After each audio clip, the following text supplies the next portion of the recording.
കിരണേട്ടൻ എവിടെ? കിരൺ സാർ എവിടെ പോയതോ? അതാ ഞാനും ആലോചിക്കുന്നേ. നീ വന്നേ, നമുക്കൊന്ന് പോയി നോക്കാം.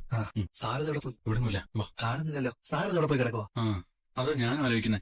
നമുക്ക് പിന്നിൽ പോയി നോക്കിയാലോ? ഇടയ്ക്ക് നമ്മൾ പോയി നോക്കിയപ്പോ അവിടെ ഇല്ലായിരുന്നല്ലോ. എനിക്ക് തോന്നുന്നത് സാർ ഗേറ്റ് കടന്ന് പുറത്തു പോയി കാണുന്ന. വണ്ടിയിലല്ലോ പോയത്. വണ്ടി ഇവിടെ കിടപ്പുണ്ടല്ലോ, വണ്ടിയിലായിരിക്കില്ല പോയത്. റോഡിന്റെ ഭാഗത്താണ് ചുറ്റി നടന്ന് നോക്കുന്നുണ്ടാവും. സാറിന് ചില സംശയങ്ങളൊക്കെ തോന്നിയിട്ടുണ്ടാവും. അതിനുള്ള സാധ്യത കൂടുതലാണ്. നീ വാ. ഈ സമയത്ത് കിരൺ അവിടെ പോയത് ഒന്നും മനസ്സിലാവുന്നില്ല അച്ഛാ. അല്ല, കെട്ടിന്റെ ഇടയിൽ തടസ്സം ഉണ്ടാക്കാനായിട്ട് ആരും വരണ്ടാന്ന് കരുതി മോൻ പുറത്ത് തന്നെ നിൽക്കാരി. ഇനി രക്ഷയില്ല. നെഞ്ചു കലങ്ങി. ആ തോക്ക് കയ്യിൽ കിട്ടിയിരുന്നെങ്കിൽ പോകുന്നതിന് മുമ്പ് അവരെയും കൂടെ കൊണ്ടുപോകായിരുന്നു. ഇല്ലല്ലോ, വാ. ഇവൻ തീർന്നു.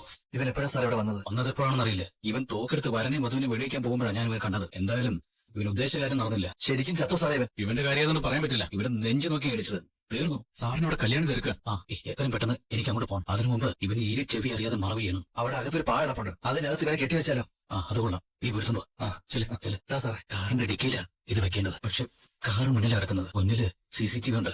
എന്നാ പിൻഭാഗത്ത് അതില്ല. അപ്പോ കാർ ഞാൻ എങ്ങനെയെങ്കിലും കൊണ്ടുവരാം. ഇതെടുത്ത് കാറിന്റെ ഡിക്കിയിലേക്ക് ഇടണം. എന്നിട്ട് കൊണ്ടുപോയി മറവ് ചെയ്യണം. നമ്മൾ ഇവിടെ കൊണ്ടുപോയി മറവ് ചെയ്യും സാറേ. അത് എന്റെ വീടിന്റെ പറമ്പിൽ തന്നെ മതി. പക്ഷെ ആഴത്തിലുള്ള കുഴിയെടുക്കണം. അതൊന്നും പേടിക്കില്ല സാറേ, അതൊക്കെ ഞാൻ നോക്കിക്കോളാം. രതീഷേ, വലിയൊരു അപകടമാണ് ഒഴിഞ്ഞു പോയത്. നമ്മൾ കുറെ നാളായി തേടി നടന്നവനാണ് ഇന്ന് അവസാനിച്ചത്. അതൊരു ചെറിയ കാര്യമല്ല. എന്റെ മാമന്റെ, അമലുവിന്റെ, മാമിയുടെയൊക്കെ കണ്ണുനീരിനാ സാറ് പരിഹാരം കണ്ടത്. അവരുടെ മാത്രമല്ലടാ, എന്റെ കല്യാണിയുടെ അമ്മ മരിച്ചതിന് ശേഷം അവള് കരഞ്ഞതൊക്കെ എന്റെ മനസ്സിലുണ്ട്. അത് മാത്രമാണോ?